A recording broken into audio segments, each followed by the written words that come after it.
let me tell you something, choosing. Listen, what God has for you is for you and you alone. It does not matter whether they gathered for your sake, they envy you, they are jealous of you, they don't like you, whether they turn as an enemy overnight, whether they do used to be your friends or they were your friends, they suddenly gang up against you. Listen, what God has for you is for you and you alone. He is not going to share your blessing with people who thought they are going to be better than you. He is not going to decline or discharge you from being blessed because of the fact that people up there are jealous and hating you. Listen, God is not after how many of them that hate you. God is not after how many of them that dislike you. God is not after whether they like you or they don't like you. The truth is that what God has for you is for you and you alone. He is not going to divide it. He's not going to subtract it. Rather, he will multiply it for the sake of you being hated by others.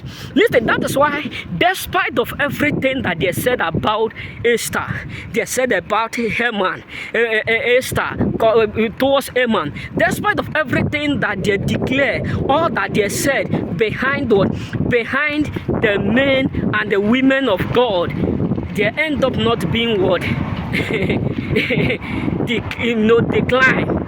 So it does not matter what your enemies are saying, or what they have said, or what they have declared, or what they have finalized about you. What God has for you is always for you alone. He is not going to say, I'm not going to bless you anymore because people around you don't like you. God is not going to look at your family because of the fact that they don't like you, or because of the fact that your neighbors, your nephews, your cousins, your brothers, your sisters, your aunties, your co-friends, your co-workers, because of the fact that they dislike you. That means he will decline you from being blessed. That means he will delay you from being blessed. Listen, what God have prepared for you is already made for you.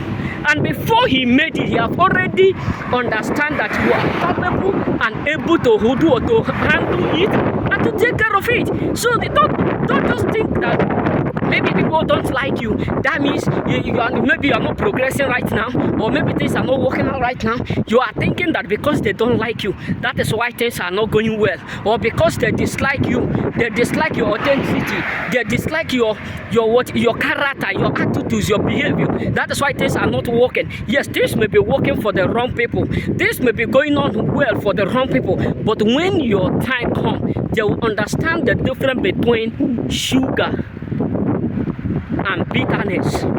They will understand the difference between you are the salt of the world, not the sand of the world. So what God has for you is always made for you. So it does not matter who don't like you.